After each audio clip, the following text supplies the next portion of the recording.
좋은 교회에 담임하고 계신 이효영 목사님 나오셔서 성경 봉독해 주시겠습니다.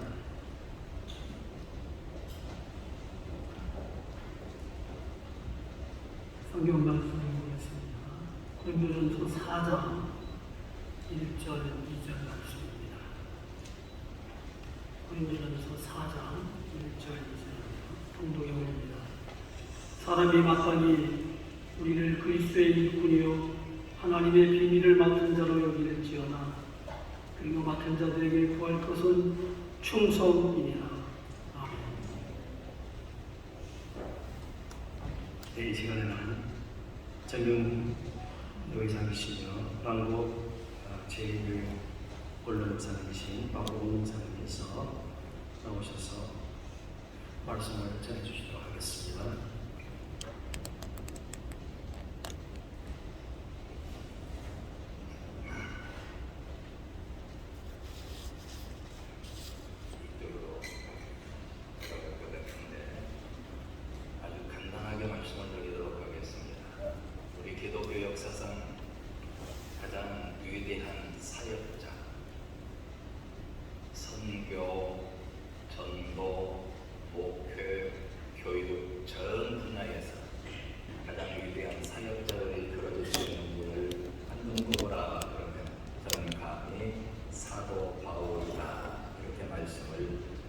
드릴 수 있다고 생각을 합니다. 그분이 어떻게 위대한 사역자로 평생을 살 수 있었는가?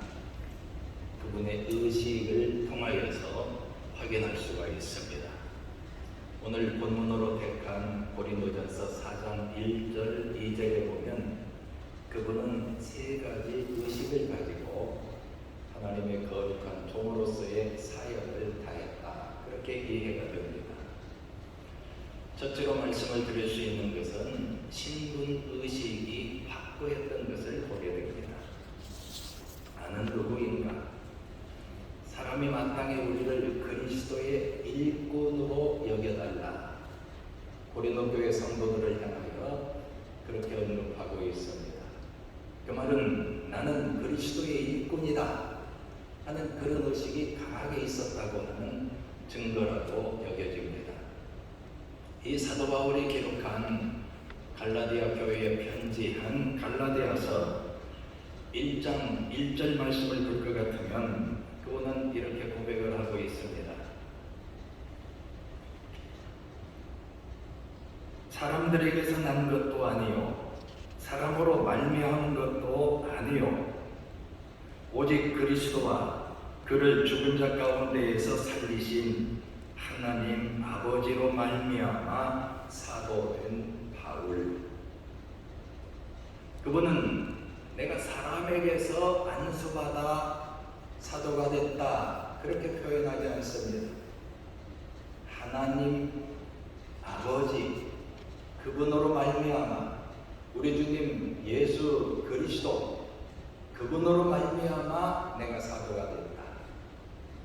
오늘 물론 우리 동평양 노회를 통하여서 또 안수 유본들을 통하여서 목사님으로 장립을 받고 강도사로 인허를 받게 됩니다마는 배후에 계신 우리 하나님께서 동평양 노회를 통하여 사랑하는 여러분들에게 목사의 직분을 장립케 하시고 강도사로 인허를 받게 하신다는 것을 평생 잊지 않아야 됩니다.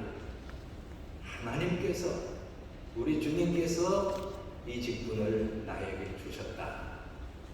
우리 목사님들은 항상 이런 의식을 가지고 자기 사역에 충실히 하고 있다는 것을 자부할 수가 있지 않습니까? 사람으로 말미암은 것 절대 아니다. 주님 예수 그리스도 하나님 아버지 그분에게서 내가 이 직분을 받았다. 이런 신분의식을 가지고 여러분들이 주의 거룩한 사역에 충실할 수 있기를 바랍니다. 이런 신분의식을 가지고 일을 하는 분들은 사도 바울이 역시 갈라디아 교회에 편지한 내용 중 1장 10절 말씀에 보면 내가 이제 사람들에게 좋게 하랴 하나님께 좋게 하랴 사람들에게 기쁨을 구하랴.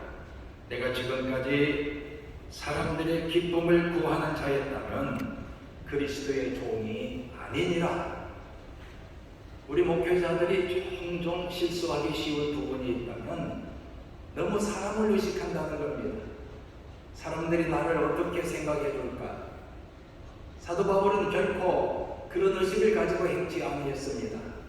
주께서 세운 주의 종답게 오직 주님만을 의식하며 살았던 것을 오늘 본문으로 삼은 고린도전서 4장 3절 이하에서 잘 표현하고 있습니다. 사람의 판단받는 것, 나는 별것 아니게 생각한다. 나를 판단하실 분은 나에게 이 직분을 주신 그리스도시다. 똑같은 내용으로 갈라디아 1장 10절에서도 고백하고 있는 겁니다. 여러분들은 그리스도의 종, 그리스도의 일꾼답게 항상 주님을 의식하기를 바랍니다. 주의 판단을 기대하기를 바랍니다.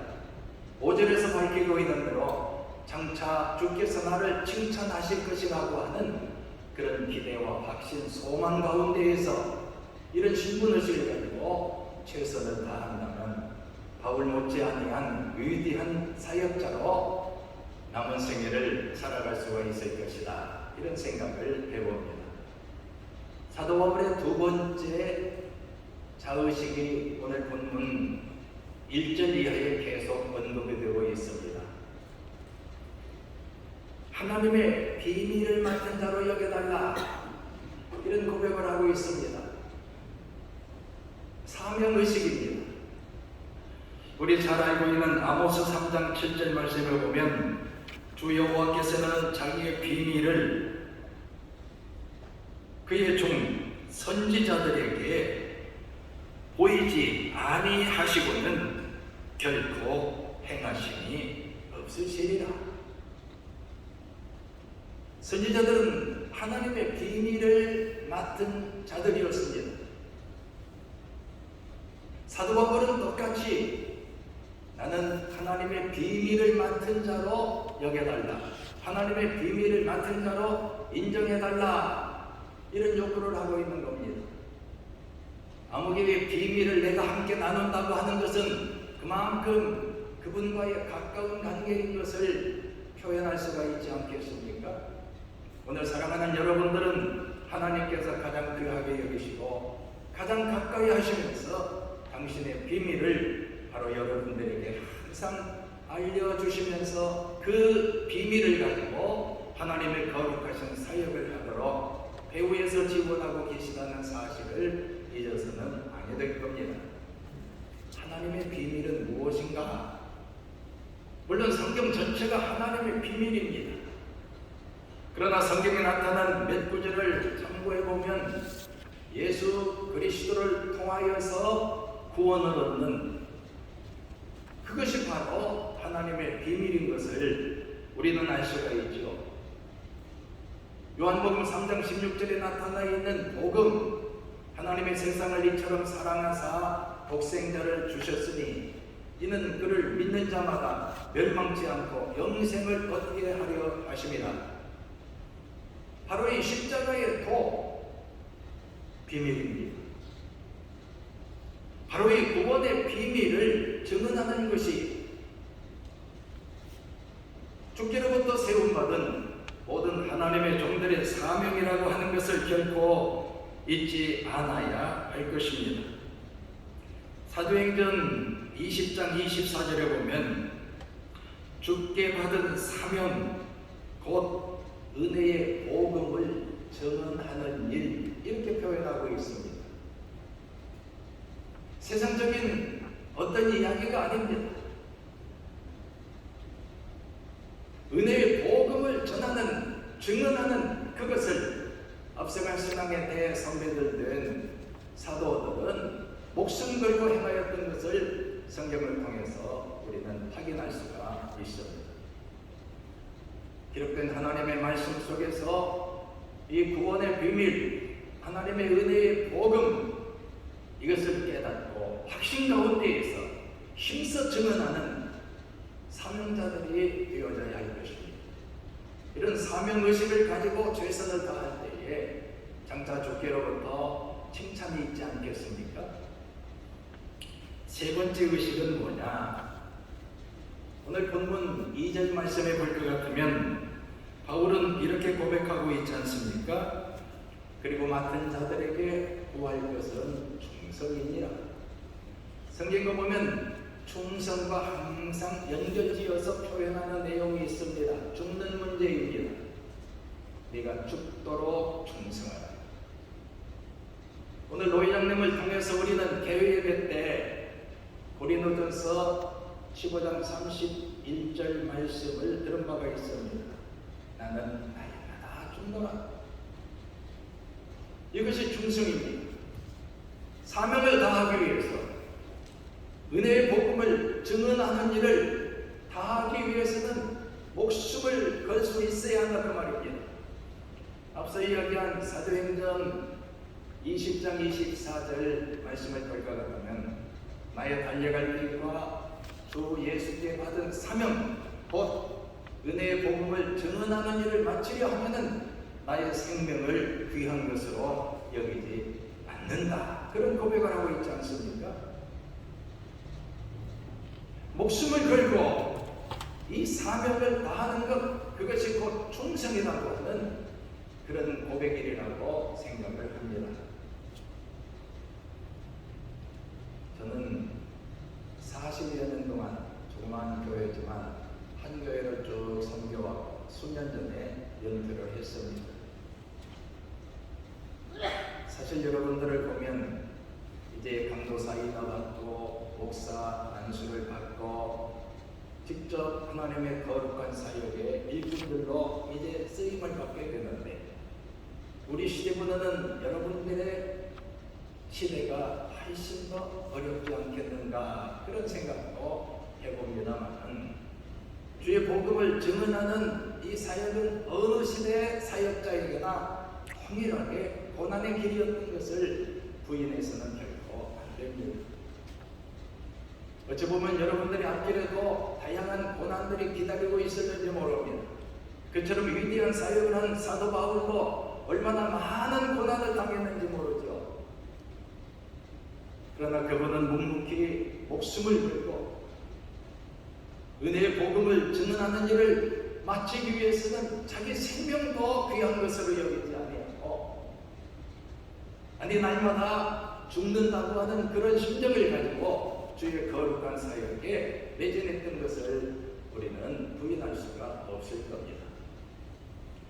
이제 말씀을 마무리하려고 합니다. 마태복음 16장 신앙 고백의 내용이 나타나지 않습니까? 너희는 나를 누구로 하느냐 물을 때에 베드로가 그런 고백을 합니다. 주는 그리스도시요 살아계신 하나님의 아들이십니다.